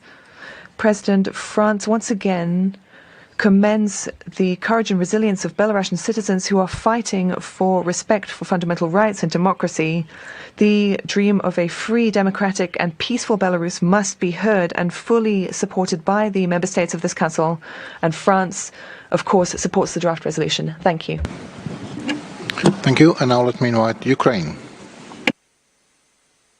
Thank you, President. Ukraine thanks the delegation of the European Union for its important work on this resolution and for keeping the human rights situation in Belarus under the scrutiny of this Council.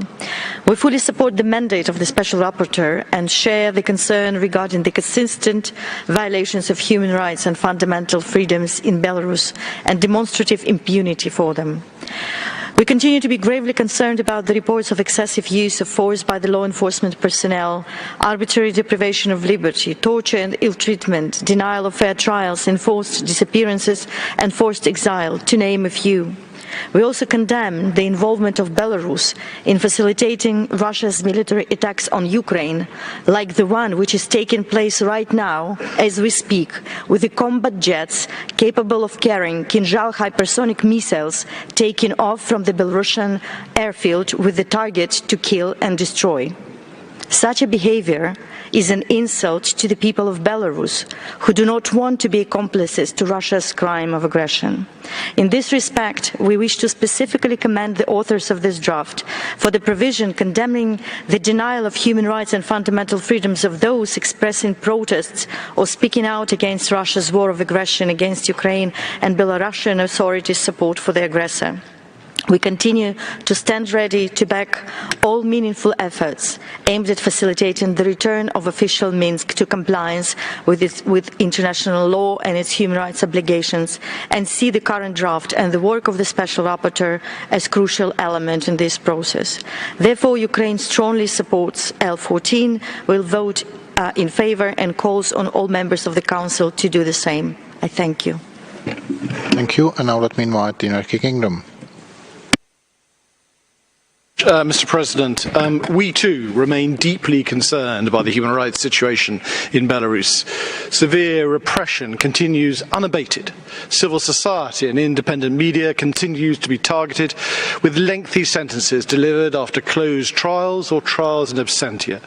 The UK strongly condemns the recent sentences handed down to Nobel Peace Prize laureate Ales Bialiatski and Belarusian opposition leader Svetlana Tsikhanaya, among others targeted for political purposes. For these reasons, we support the continuation of this mandate. The monitoring and reporting of ongoing human rights violations will one day allow those responsible to be held to account. Continuation of this mandate also signals our support for those brave Belarusians who have consistently shown immense courage in the face of unceasing repression. Let me also thank our EU partners for the inclusive and transparent negotiations held on this draft resolution and for engaging constructively on the proposals put forward by other members of this Council.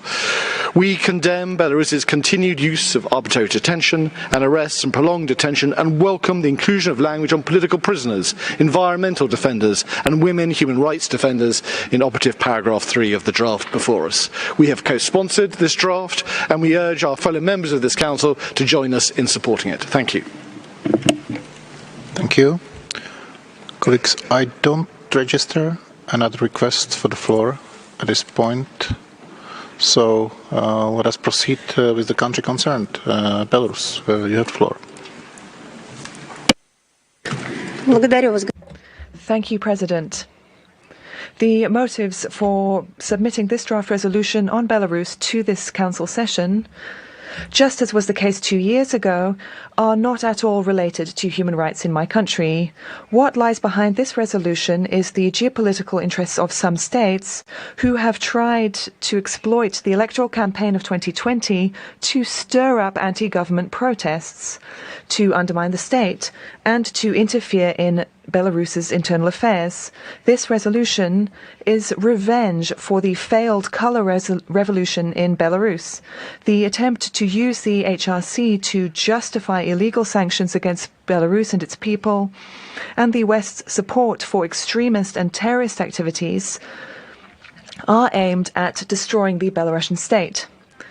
There is no international treaty that confers the right to interfere in internal affairs of a sovereign state under the pretext of human rights. No one has a copyright on democracy. Outside the Western world, there are states with much more fairness than Western ones. My country has guaranteed all basic human rights: the right to life and security of person, the right to free and accessible education, to medical care, to employment and sickness coverage. The cornerstone of the Belarusian state is maintaining sovereignty and independence, building peace, creating a brighter future and social justice. As President Lukashenko said in an address to the people and to the National Assembly, these are our democratic values and we will uphold them. Belarus respects its international obligations in the area of human rights. We also recognize the importance of international mechanisms for monitoring human rights situations around the world. But these mechanisms must be objective, non-selective, and must strictly comply with the provisions of international agreements. Many governments of initiator and co-sponsor countries are hardly a model for human rights. Without a doubt, the events of recent years in some North American and European countries involving forceful suppression of protests about social and economic policy, the scandals around elections and persecution of opponents, racially motivated crimes, destruction of indigenous peoples, all of these deserve an objective investigation and a bringing to account of perpetrators of human rights violations. Perhaps, for once, justice shall prevail and relevant HRC decisions will be adopted. Unfortunately, against the backdrop of a growing geopolitical crisis and war in Europe, Western countries are actively manipulating the human rights system to push their interests. Pressure has been significantly ramped up on developing countries to compel them to adopt the supposed right side of history and to protect the blossoming garden of the West from the jungle of the rest of the world. Country resolutions against Belarus, as against many other countries, are used as a tool of Western policy. In this paradigm, any UN member state can become a target for pressure and persecution only because an inconvenient leader came to power and there is an independent foreign policy. Belarus rejects draft resolution L14. It does not deal with human rights. This is a weapon in the hybrid war against my country. The provisions within it violate the UN Charter and several key decisions of the UN General Assembly, including on the High Commissioner and the Human Rights Council. We call on Council members to vote against this resolution. I thank you. Thank you. Now I would like to inform the Council that there are PBIs for the draft proposal and all the information posted on the extranet. And now we will continue with the explanations of the votes before the vote. And I'm asking who has to speak. China. 中国。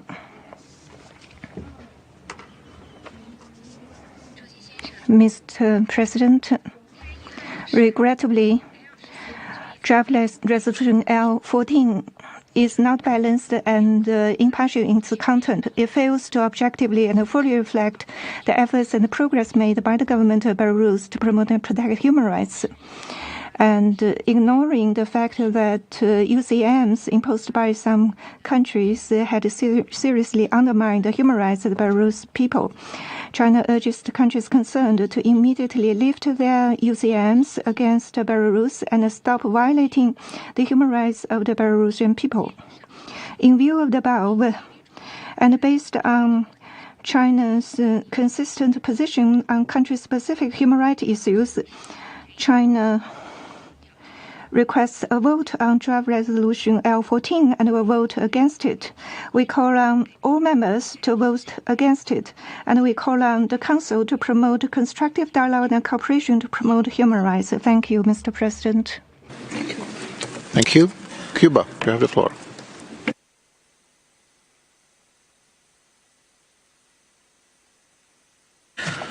Gracias, President. Thank you, President. Cuba reiterates that only through cooperation and constructive dialogue can this Council be effective in its task to promote and protect all human rights. Mandates imposed for geopolitical reasons without the consent of the concerned country are selective, inefficient, and are destined to fail. This is a clear example. The insistence of a resolution against Belarus is a clear example of discriminatory, politicised practices and the double standards that we see in the Council. Every day, it is appearing increasingly to resemble the disappeared Commission on Human Rights. We reiterate our unfailing support to the people and government of Belarus, and we reiterate that establishing country-specific mandates undermines the spirit of cooperation that should prevail here and only promotes confrontation and interference in the sovereign affairs of the states concerned. For these reasons, Cuba cannot support the draft resolution, and as a consequence, we will vote against it. Thank you. Thank you. Is there another member of the Council wishing to speak and express its AOV? It's not the case. So at the request of the delegation of China, the Council will now proceed to a recorded vote on draft proposal L14, and I ask the Secretariat to open the voting machine.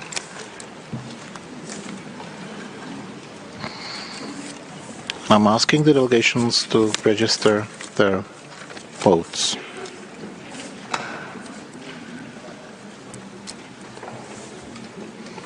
Please check whether your votes are accurately registered and reflected on the screen.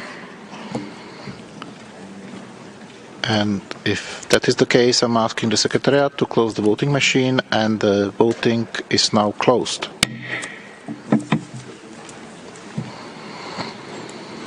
The results of the recorded votes are as follows: 21 in favor, 5 against, and 21 abstentions. Draft proposal L14 is therefore adopted.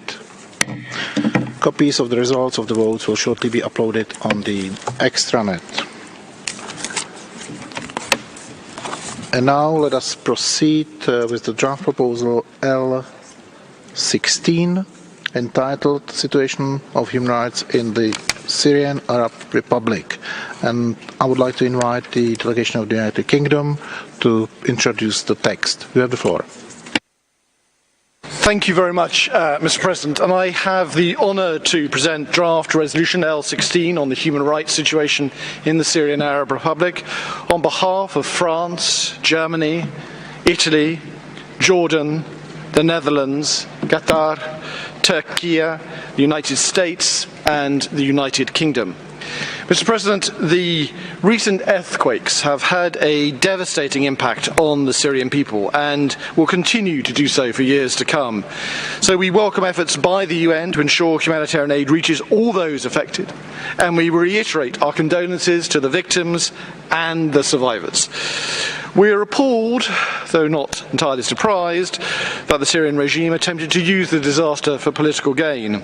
These events also did not occur in a vacuum. It is a natural disaster within a man-made tragedy which has unfolded over the last 12 years.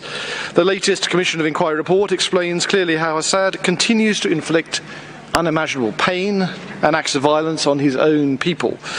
In our resolution, we highlight these persistent violations of human rights and humanitarian law in Syria.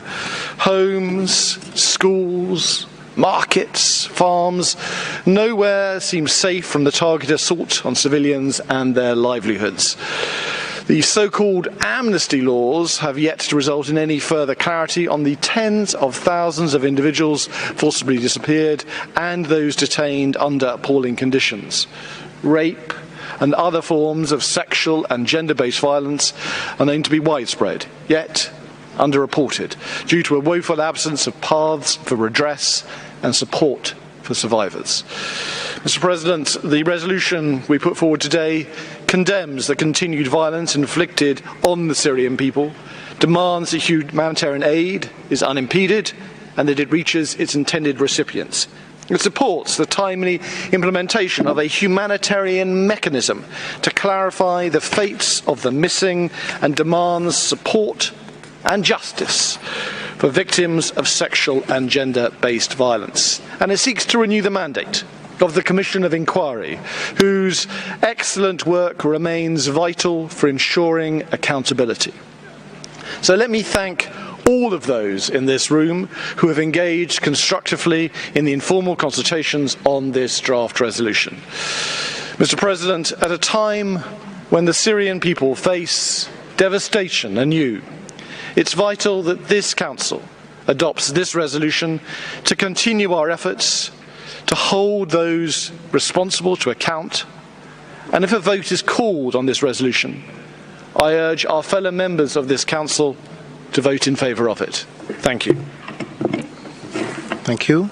Let me inform you that there are additional 7 co-sponsors of this draft proposal, and we are moving to the segment of general comments, and I'm asking the members of the Council who are wishing to make general comments. Finland, you have the floor.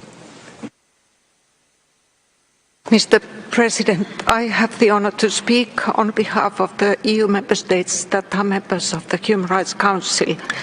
This general comment has been agreed by the EU as a whole. The EU would like to express its support for the resolution on the human rights situation in Syria under consideration today. We also take this opportunity to present our condolences to the Syrian people for the recent deadly earthquakes. We welcome the choice of the core group to present a resolution that focuses on recent developments and on the most egregious ongoing violations. We fully support the resolution's emphasis on accountability and justice, as well as its continued attention to the fate of missing persons. The EU echoes the resolution's calls for a complete, immediate and nationwide ceasefire throughout Syria, and its commitment to the sovereignty, independence, unity and territorial integrity of the Syrian Arab Republic. Finally, we reiterate our full support to the efforts of the UN Special Envoy and reaffirm our full support for the Syrian-led and Syrian-owned political process in line with Security Council Resolution 2254. A political solution remains absolutely essential in order to substantially improve the human rights situation in Syria. For the above-mentioned reasons, the EU supports Resolution L16 and hopes it will be adopted by consensus. I thank you. Thank you. And I'm passing the floor to Qatar.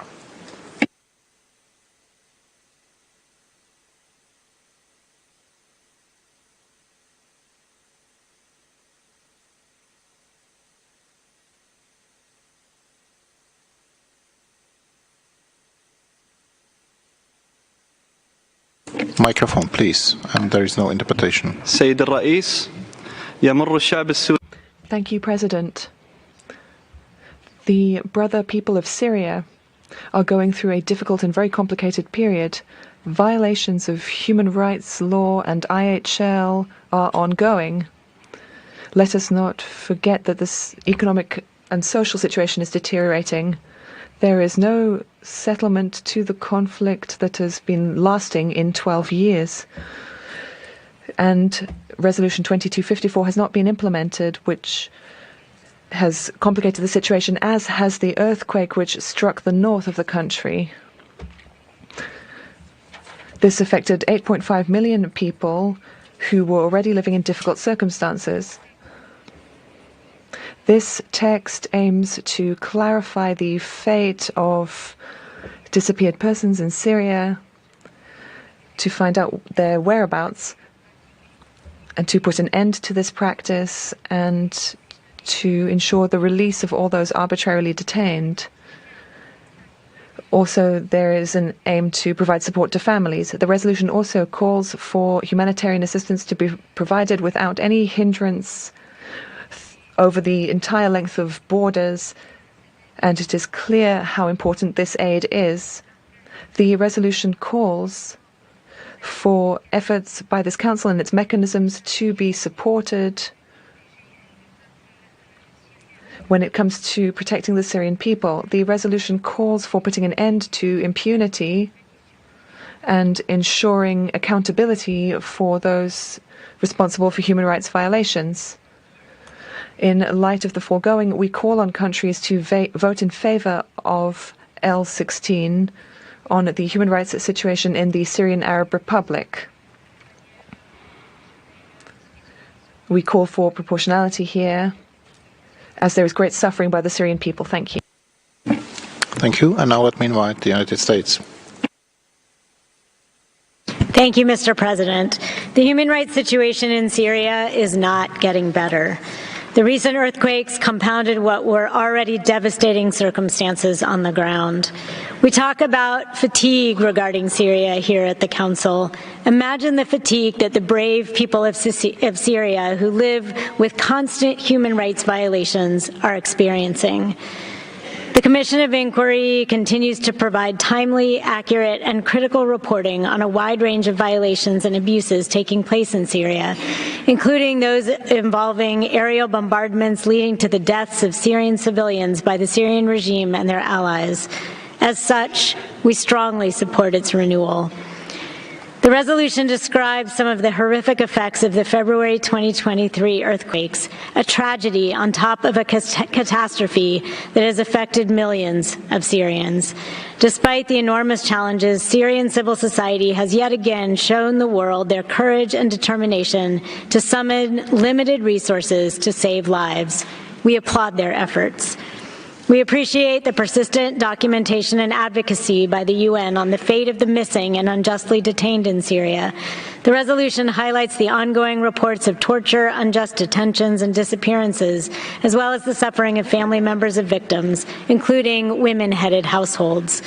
We reiterate the call for the Syrian regime to immediately release all those arbitrarily detained and cease enforced disappearances and the use of torture and other cruel, inhumane, or degrading treatment or punishment. We join the co-sponsors in welcoming the UN Secretary General's report on the missing and its finding that measures to address the missing must be coherent, inclusive, and victim-centered. We fully support an enhanced UN effort, including the creation of a mechanism in the General Assembly to address the fate of missing persons, and call on all parties to support it. On the anniversary of the revolution in Syria, we have not forgotten what brought Syrians to the streets to peacefully demonstrate 12 years ago, and the Council should not either. We must show the Syrian survivors that we are aware of the violations and abuses committed in Syria, some tantamount to crimes against humanity and war crimes. We remain committed to supporting the documentation of these violations and abuses, standing in solidarity with the survivors, and promoting accountability. I urge all Council members to join us in supporting this resolution. I thank you. Thank you. And now let me invite France. Merci. Thank you, President. President, the human rights situation in Syria remains one of the most serious situations in the world. 12 years since the start of the repression, the Syrian tragedy continues to call upon humanity's conscience to bother all of us and each and every member of this council. France has been unceasing its efforts to make sure that the human rights situation in Syria remains on the agenda of the international community as a priority. This is why France presents, together with the other sponsors, a resolution to each session of the Council. We will not get used to the situation. We will not resign ourselves to the horror that the Syrian people are living with and have been for years. Without commitment of the regime to a credible political solution, which is inclusive, based on the provisions of Resolution 2254 of the Security Council, there can be no sustainable peace in Syria and no safe, dignified, voluntary return of refugees and displaced persons. For the benefit of the Syrian people, France will remain firm.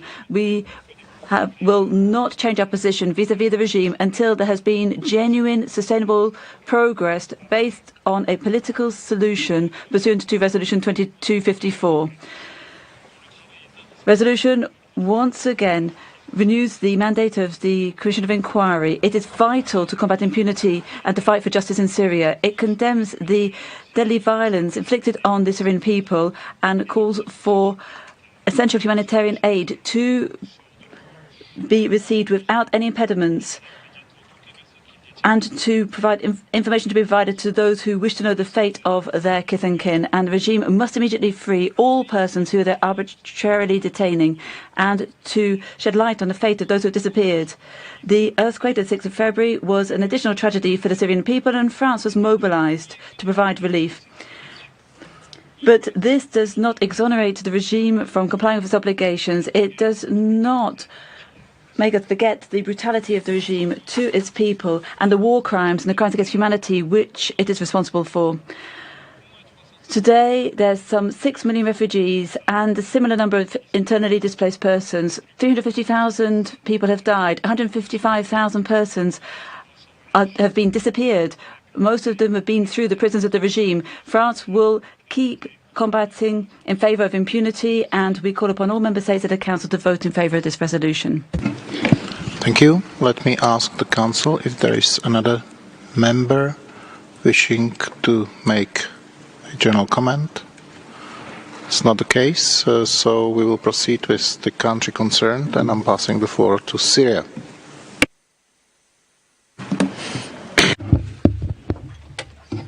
Mr. President,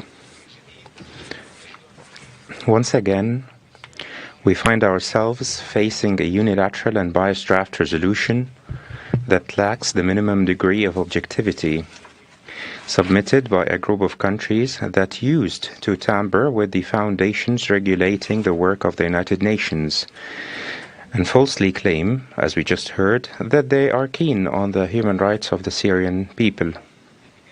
This happens at a time when it became clear to everyone that these countries are alone responsible for the suffering of the Syrian people over the past years, whether by directly supporting armed terrorist groups, the illegal presence of their forces on Syrian territory, direct military attacks against it, or the practice of economic terrorism against the Syrian people.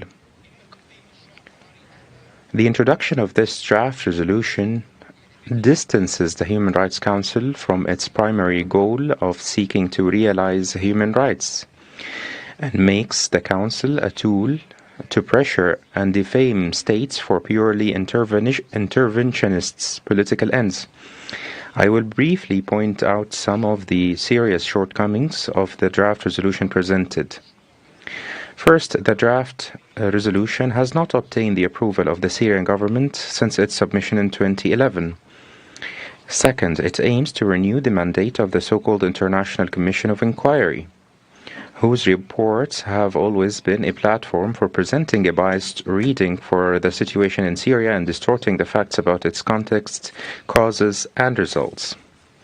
Third, the draft resolution relies on unacceptable precedents, including bypassing national legal and judicial jurisdiction and promoting non-consensual concepts such as universal jurisdiction. Fourth, deliberately distorting the image of the Syrian government through fabricated allegations without any legal basis. Also, deliberately not referring to the crimes committed by the armed terrorist groups against the Syrian people, which are solely responsible for committing all crimes in Syria.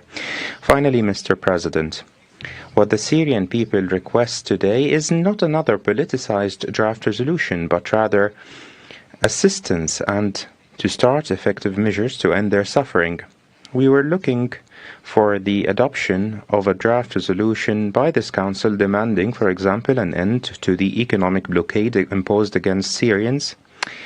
From this standpoint, I call on all member states who are keen on the credibility and independence of the United Nations and on the credibility of human rights mechanisms to vote against this draft resolution and against interference in my country's internal affairs by countries that know human rights only by name. Thank you. Thank you. Now let me inform the Council that there are PBIs for this draft proposal and all the information were uploaded on the extranet. So now let me ask the delegations wishing to explain their votes before the vote. Cuba, you have the floor.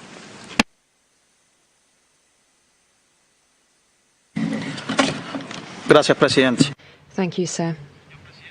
Sir, Cuba restates its rejection at any attempt to undermine the independence, sovereignty, and territorial integrity of Syria. We reaffirm our commitment.